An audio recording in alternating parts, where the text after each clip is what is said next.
Hello. Let me start out by giving a big thank you to Solomon Okeke for his efforts in communication with me about this conference and about this award.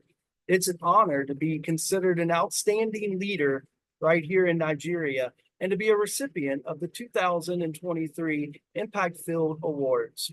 I'm also blessed to be able to speak here at this conference and Leadership Rebirth Conference 8.0. I am actually speaking to you remotely from the United States because I'm here on some work before I return to Yola in Adamawa State in Nigeria. For those of you who do not know, my name is Professor DeWayne Frazier, and I gladly serve as the Vice Chancellor, or President, as we call it, of the American University of Nigeria, the only development university in the entire African continent. Our campus is located in Yola, situated over 150 acres in the city of Yola and Jamaica. The university is 20 years old, and we are the only school or only university in the entire country and the region that implements the American liberal arts style of education. We also employ quite a few faculty members from around the globe. We truly are the international university. But, coming to Nigeria for me has been an amazing experience. I've learned all too much about the Wahala that happens to the best of us. I've had experiences with malaria, not once, but twice.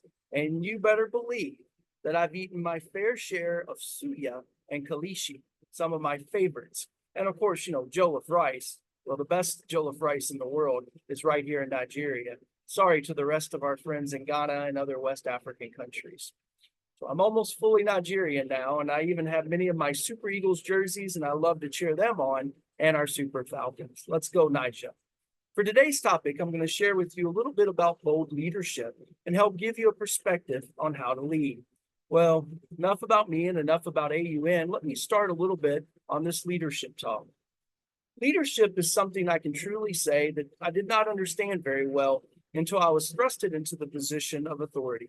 I read one time that it's hard to sometimes for people to truly understand good leadership, but it's very easy for us to recognize when we see bad leadership. I tell people for the last 15 years, I've led many offices and programs, literally thousands of people, and I've learned quickly that leadership is not a position. It is truly much more than this. You can become a manager and be placed in a position to become a leader, but you have to lead in a way that encourages people to want to follow, not just by title, but because of the way that you are leading them. Leadership is, in this world of leadership, there are various types of styles that you're going to encounter. Some of them are good, and some are very, let's just say, counterproductive to the organizational health that you are employed. So let me share with you with a little more context and a little bit more about some of these styles so that you can understand what might suit your team and your organization as we look at bold leadership. One of my degrees is actually in leadership and management. So I have this experience in reading quite a bit in this area. So I'll share these different styles with you. First is an experience or a type of leadership we call autocratic leadership. This is a style of leadership where the leader makes decisions without really consulting with others, and they maintain a strict control over all of their subordinates. Now, this style allows you to move fast in decisions, but usually the leaders are leading people out of fear that they'll lose their job, fear in other ways because the boss is very hands-on, but also very firm. And second, there's the democratic style leadership. This is the type of method that leads that looks to decisions by seeking input from across the organization. Now, this style can be slow in decisions when the leader is looking for consensus and a majority when trying to implement things. So they can be seen sometimes as weak and slow because of the speed it takes to make decisions, trying to get that buy-in.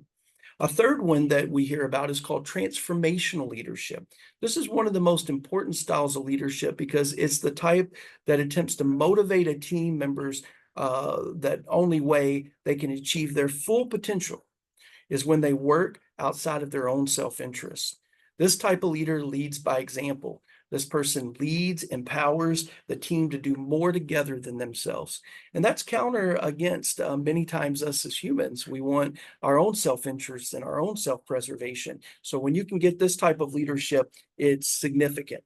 There's also a fourth kind that many of you have heard of, or at least you know of, and it's called transactional leadership. This is one that can be effective, but it is also very data and metrics driven.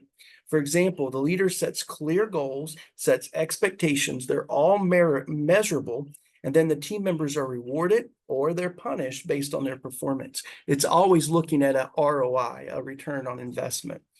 And then there's a fifth style leadership, which we call laissez-faire, which is obviously a French word for hands off. This is a style of leadership that is based on the fact that the leaders provide minimal guidance to the teams that they supervise. These leaders routinely allow the team members to make their own decisions, but they allow them also to take ownership in their work. So that could work in some sense for different groups as well.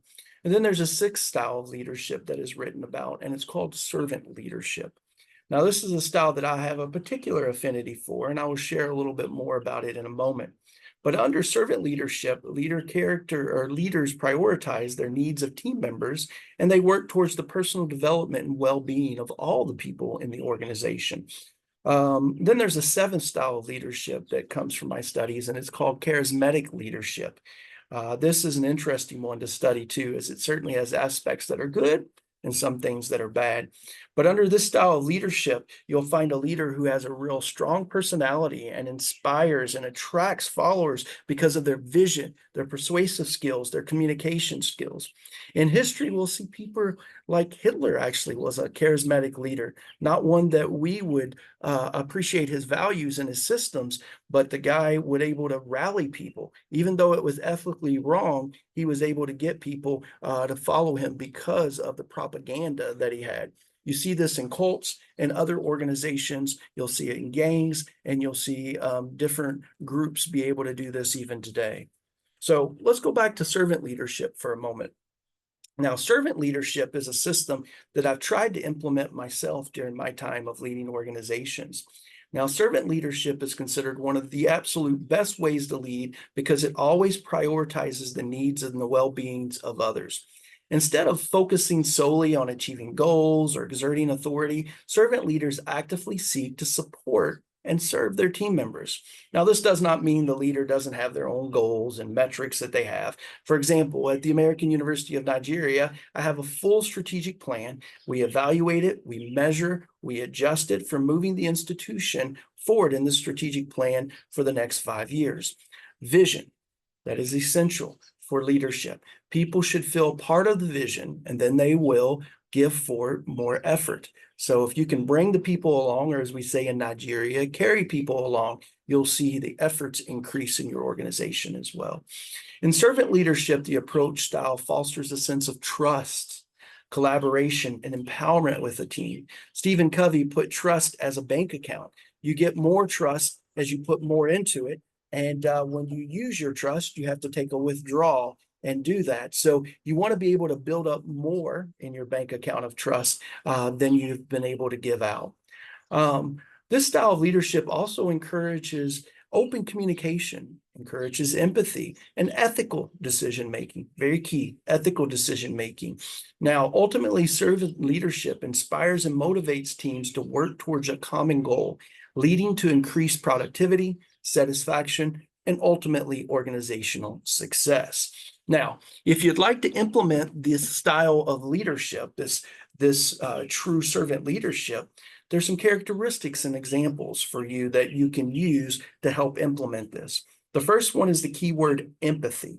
Now, this is very important for the ability of a leader to understand and share feelings with others. Now, this is not to be confused with the word sympathy, which is one that feels sorry for a person. But yet with empathy, the leader understands that the person is going through because they've either experienced it themselves or they've studied it, they have a degree in the area. There's ways that they can relate with the people that's different. But another key aspect of servant leadership is humility. So we have empathy and then humility. Humble leaders allow or follow the mantra of taking less of the credit and more of the blame. They are not seeking their own personal glory or recognition. These leaders are willing to acknowledge the contributions of others and is always willing to admit that they have mistakes and they make mistakes and they have shortcomings. I often tell my teams in important meetings, I, the leader, do not have to be right, especially behind these closed doors, but and I don't have to have all the answers. That's why I have great people around me, because when we come out, we'll make the best decision together. Another word that's used to describe this style is selflessness. So empathy, humility, and selflessness, as the leader makes personal sacrifices to support and serve the team. This is contrary, like I said, to human nature and can be difficult for people as we often do things in our own self-interest. But the work environment in servant leadership is often also referred to as collaborative. That is important. Instead of people out there doing all their own things, they're collaborating together. The leader encourages open communication, values diverse opinions, and actively involves other team members in decision making. But keep in mind, the final decision remains with the leader, and that person is the one that has to make the difficult decisions at times when there's no sheer consensus among the team or different groups are split on their opinion. So that brings us to three more traits. One is called empowerment, another important trait of servant leadership. Now, servant leaders empower their teams, providing them with necessary resources, guidance, and autonomy. They trust their team members, they believe in their abilities. And under this servant leadership style, the entire system has a foundation and it's undergirded by ethical behavior. Servant leaders are fair, they're honest, and they try to serve in the best interest of the teams. They have a high ethical standard and they act with integrity. Servant leaders have also a clear vision for the future, and they inspire other team members to work towards this. They also possess the ability to anticipate and navigate challenges and change effectively. Some leaders, for example, during the pandemic of COVID, they were able to rise up and be able to bring their organizations out of that. And then we saw organizations that might not have had strong leaders have to close during COVID because of the funds. Now, these characteristics, when embraced and practiced, create a very supportive and empowering leadership style that brings us to a true bold leadership that's best for the individuals and leads us to positive and a productive work environment, which is all of our goals. In the time in Nigeria, I've discovered leadership style you can employ can have a dramatic effect on the organization's success. If you do not implement a style that brings others along and empowers them, I venture to say you will not succeed. Nigeria is not an easy environment, and we need to have all of our team members working together similar to a rowboat where everyone's paddling in the same way, because we'll get there. We'll keep moving forward. Even when some people are moving a little bit slower, we can help bring them along. The truth is that all organizations live and die on leadership. So the style that you implement is paramount for the future of the organization that you're employed.